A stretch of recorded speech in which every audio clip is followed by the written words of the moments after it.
Hi, I'm Matt Scassero. I'm the director of the University of Maryland Unmanned Aircraft System Test Site.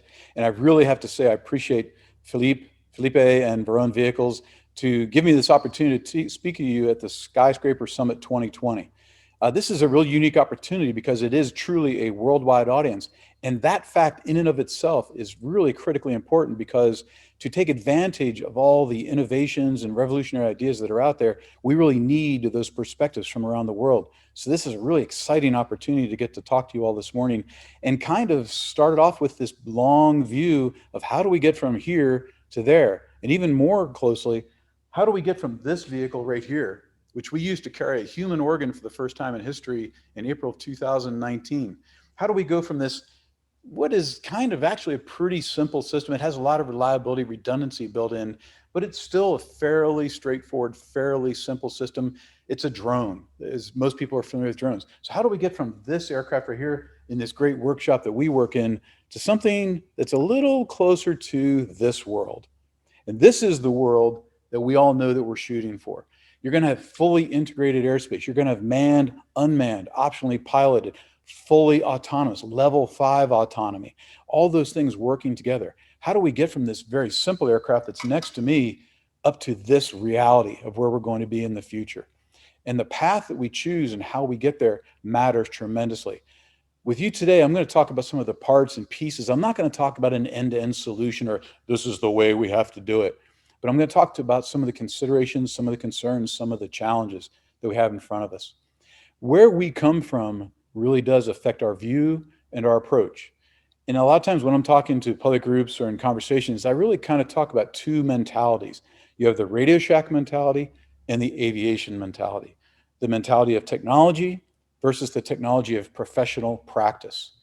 We come across that quite often in the work that we do with the research, the people that we do research with, and they come from kind of one of those two camps, and you really have to reconcile those two together.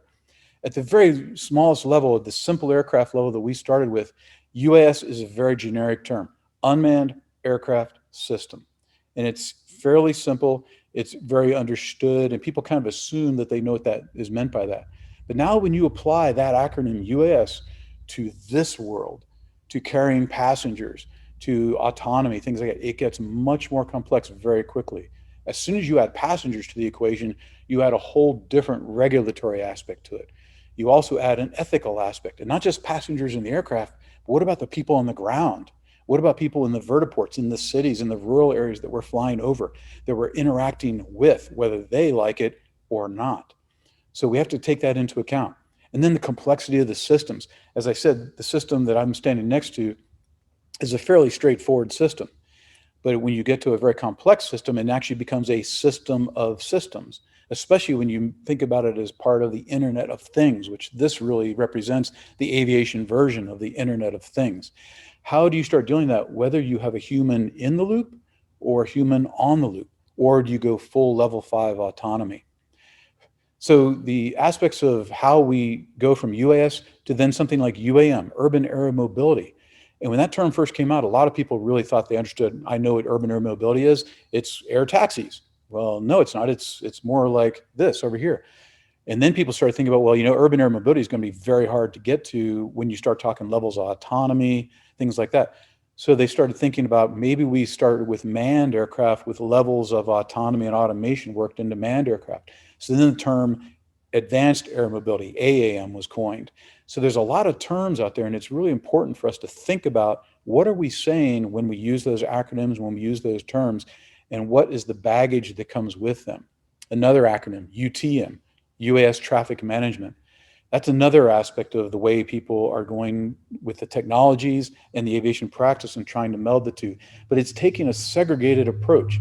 It's a very limited demonstration of certain technologies to solve a certain problem set, but it is not looking at full integration. So how much time do we spend on the limited demos versus really taking on the challenges of full integration into the airspace? So that mentality camp and where you come from really does affect you. And the time phasing of those efforts. We have UTM, we have IPP, we have UPP, we have worldwide efforts going on all at the same time. What path are we on to get to this?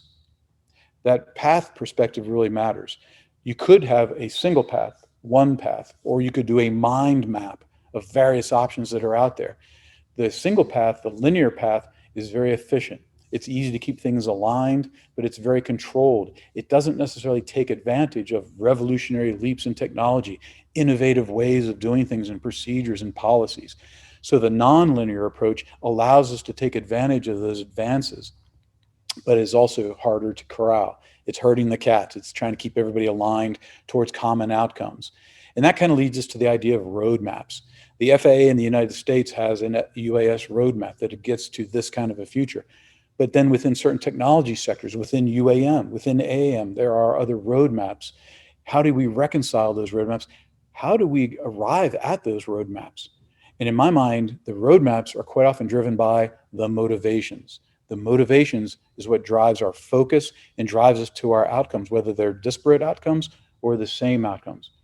And I kind of group the motivations into two areas: practice and policy. And these are kind of generalized terms. In the motivation of practice, you have how people want to get stuff done with drones. It's the money, it's the business case. It's how do we use drones in the business case, in the applications? How are we more efficient? How are we more effective by using drones to do our work? How do we get stuff done? And then on the policy side, as I said, it's kind of a generalization of policy. It's the integration of drones, not just into the airspace, but into our existing infrastructure. And even at a greater level, it's the integration of drones into our society. I mentioned how do we work them in with vertiports and cities and the people we're flying over, the people that we're supposed to be serving that are now going to be impacted by these. So those two ideas of how do we use them and how do we pull them into our society need to come together, and they do drive the roadmaps. So we need to make sure that the roadmaps that we're on account for both of those kind of motivations. The success, in my mind, is in the deltas and in the junctions. The technologies that we have out there are widely disparate, and there's a lot of capabilities out there, and it's changing literally day by day. And it often comes down to is what's doable and then what's sustainable. In the aviation world, we tend to focus on things that affect safety as well as the efficiency and the effectiveness. So redundancy, reliability, effectiveness, all those things get wrapped into standards. And aviation is grounded in standards. And the standards are being worked on for unmanned aircraft systems, for urban air mobility, for this world of the future. The standards are being worked on. And then on the policy side, the policies need to be repeatable, and they need to take into account multiple interests. Any policy that's only set up for one interest group or another isn't going to work in the end. So the sooner we're able to pull those things together, the better. And really, when it comes to aviation, it comes down to airspace. Right now, there's kind of two camps with the airspace. There's the segregated camp and the integrated camp. The segregated camp would like to take the short-term view of let's get stuff done right now, whether it's in demonstration or in actual practice, that we're going to go use this airspace in a segregated way just for drones. Everybody else needs to stay out of it, low altitude, whatever, however it's described and characterized. But it's a segregated practice. On the other side, you have the fully integrated model. Much harder to make real, much harder to make it work, much harder to get the regulations in place.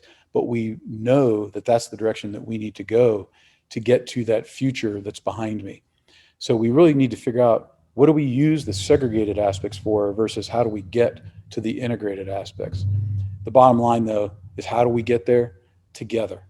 We take advantage of those deltas, because the deltas of technology and policy and practice is where we get the revolutionary leaps and really take advantage of the innovation that's out there. But eventually we need to bring them to junctions of technology, junctions of practice, junctions of policy, of how we get to true integration of drones working for us in the integrated airspace of the future. The disagreements aren't bad, but they need to be reconciled collaboratively. Anytime we end up trying to force a solution down one party's throat or another, we're not going to get there together. So we all have to end up at the same point. How we do that matters. So I want to thank Felipe and Varone Vehicles again. This is a great summit here at Skyscraper Summit 2020. Thank you for the opportunity. I really look forward to keeping on this discussion with you. Please look me up at University of Maryland UAS test site. Email me, text me, Twitter, whatever method you want to use to get hold of me. I look forward to talking more, and especially I look forward to working towards this future with you. So thank you very much.